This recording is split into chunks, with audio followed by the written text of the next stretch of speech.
Olá pessoal, essa é a continuação da aula sobre redes de mundo pequeno, Small World Networks, e vamos falar um pouco primeiro desse conceito de laços fortes e fracos e depois o conceito de clusterização ou transitividade, né, o mesmo conceito. Bom, esse professor, pesquisador, né, Mark Granovetter, de Harvard, ele publicou em 1973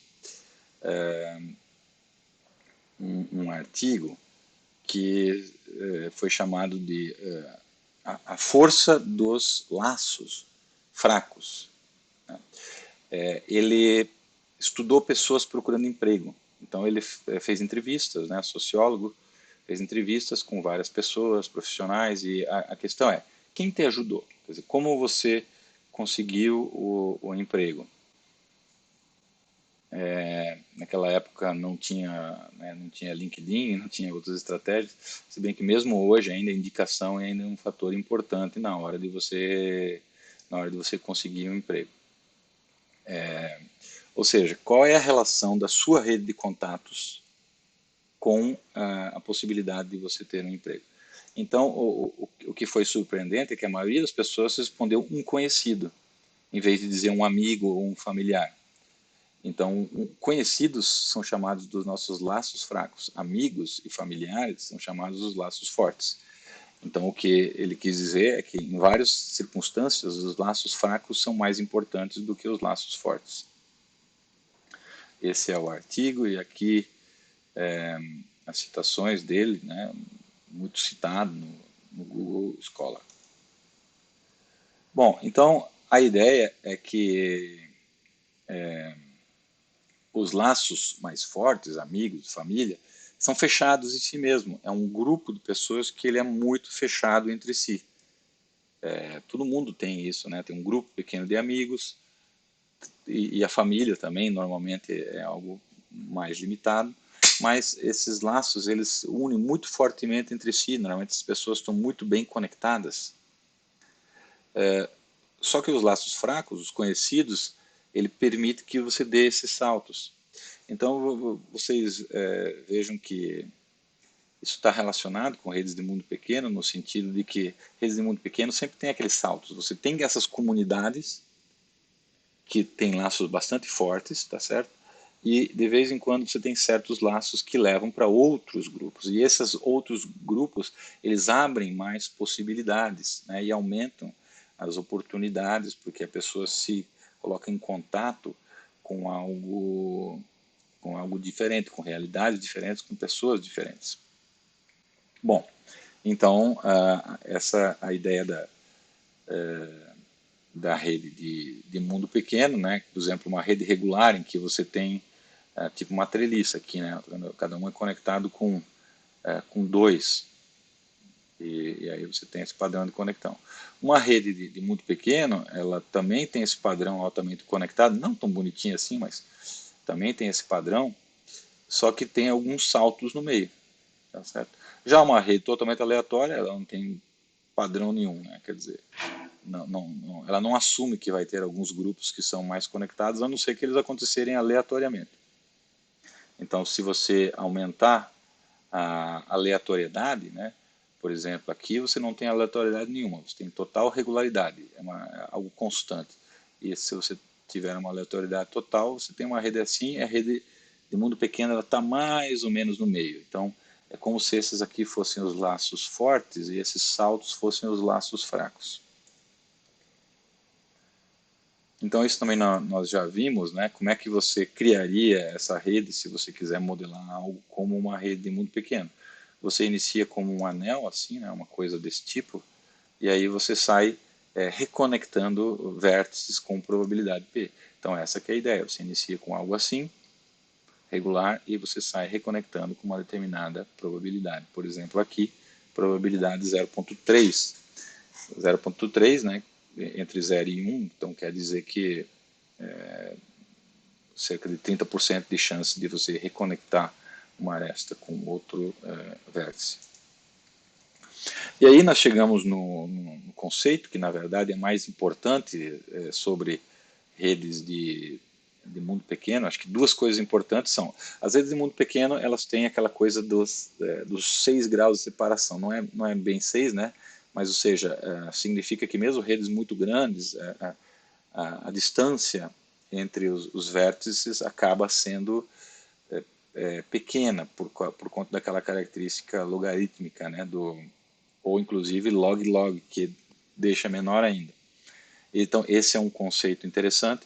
E outro conceito é como é que você avalia se essa rede é ou não de mundo pequeno. Então, tem esse conceito de clusterização. Você já virou um anglicismo aí, né? Porque a palavra vem de clustering. Normalmente essa palavra cluster se usa cluster mesmo em português, embora você consiga traduzir, né, como clustering, aglomeração, mas normalmente se usa clusterização mesmo, que é o conceito da transitividade, né? Então,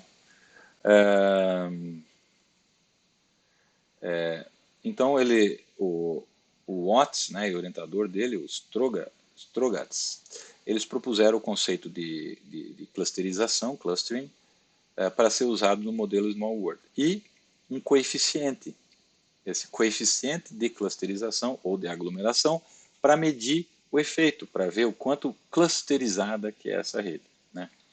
E esse é o principal conceito, então, provavelmente vocês vão em qualquer software que trata de redes, ele vai lá, ele vai dar o coeficiente de clusterização da rede, ou então você consegue também medir ele para os nós, para os vértices individuais, que é a ideia dos triângulos, ou da transitividade, ou seja, se A está conectado com B e B está conectado com C, então existe uma alta probabilidade de A estar também conectado com C, né?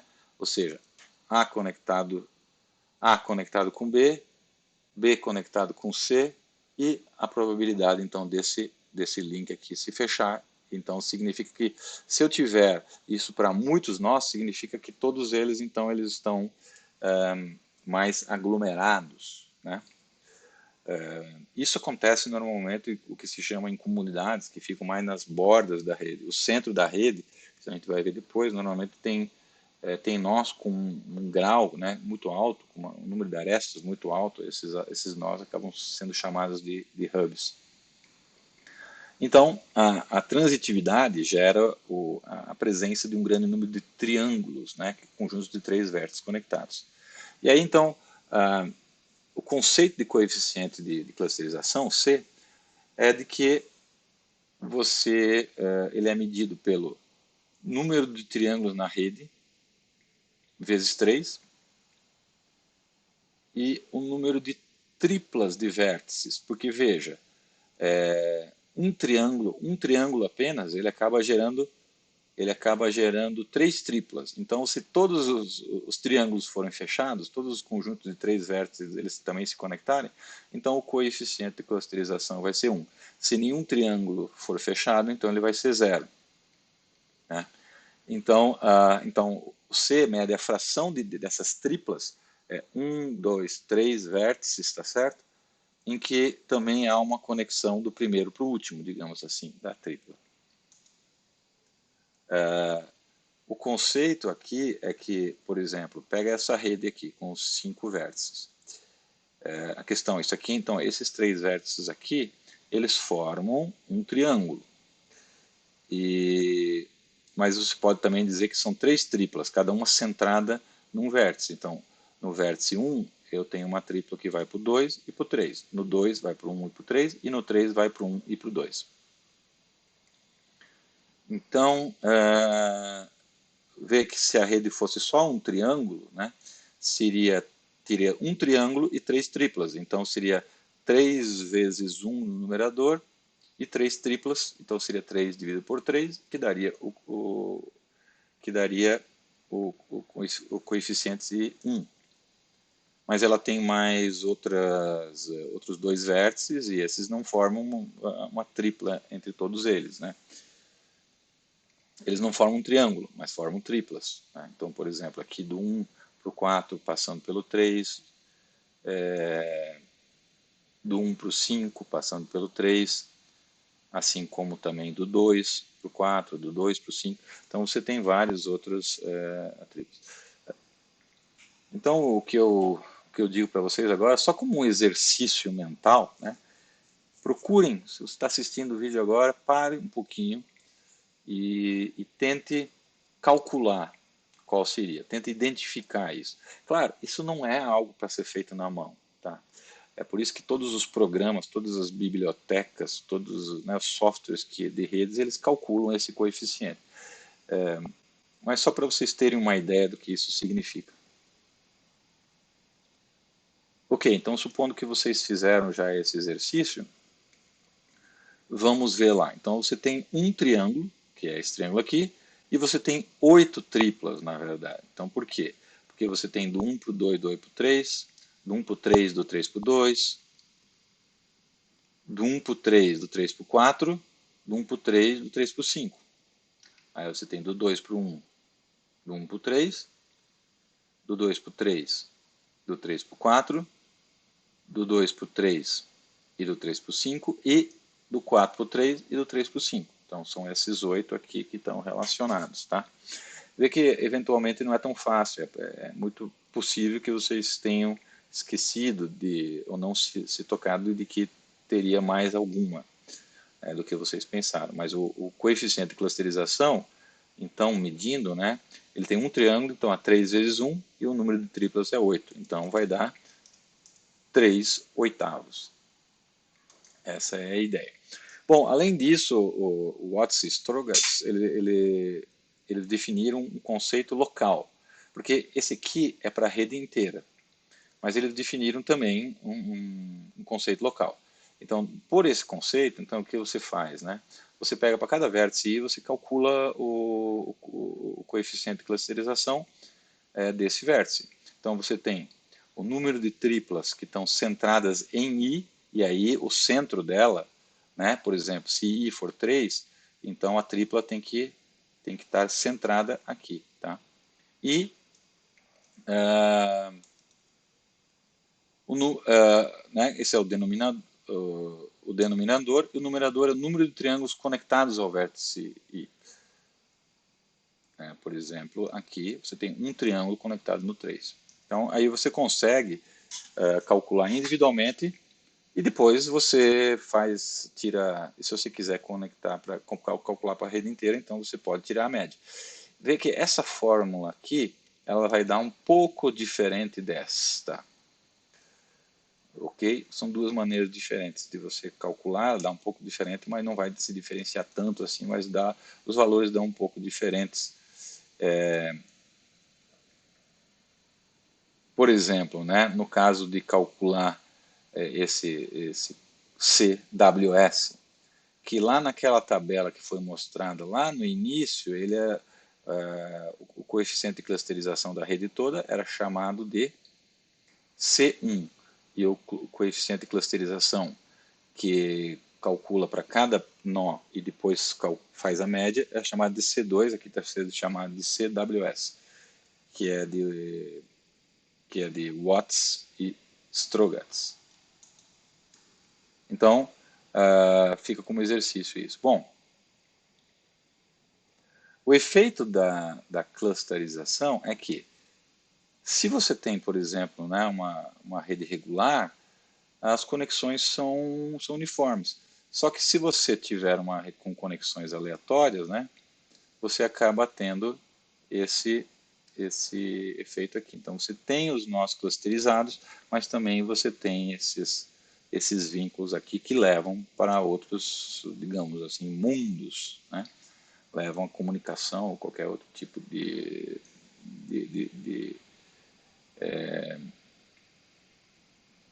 informação ou qualquer coisa para outro lugar. Então, as conexões aleatórias, elas existem.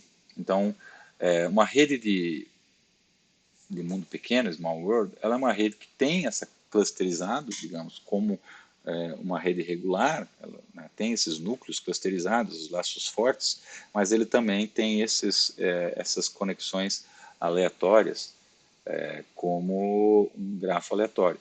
Então ela fica mais ou menos no meio de tudo. né?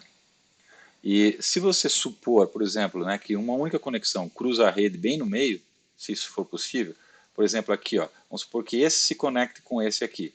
Então, se você quiser ir de qualquer um até qualquer outro, você vê que o tamanho do caminho máximo já diminui pela metade. Porque se você tivesse aqui, quisesse isso para esse cara aqui, você teria que percorrer, digamos, metade. Mas se tiver uma conexão aqui, você vai até esse, vai para cá e já vai para cá. Então acaba diminuindo pela metade. E aí, se você tiver outras conexões cada vez no meio, a distância decresce logaritmicamente, né? Essa é a ideia. Essa é a ideia por detrás disso. Aqui de algumas redes sociais online, esse já é um artigo de 2007, portanto já tem 13 anos, como eles mediram. A web ela é pouco clusterizada, tá certo? E outras redes são mais clusterizadas. O que a gente pode ver que se você tem um coeficiente de clusterização de 0,3 já é um coeficiente muito alto. Quer dizer que, por exemplo, aqui basicamente um terço das triplas, né, elas geram triângulos. Então é muito alto. Tipicamente, acima de 0,1 já dá para dizer que a rede é bastante clusterizada. Isso aqui vem de um artigo, tá certo? Foi publicado no Internet Measurement Conference, né? Congresso sobre medições na internet, em 2007. Ok, pessoal, então aqui chegamos ao fim desse vídeo de redes Small World. Obrigado para quem acompanhou e até a próxima aula, que vamos tratar de leis de potência. Leis de potência são bastante importantes para caracterizar as redes sem escala.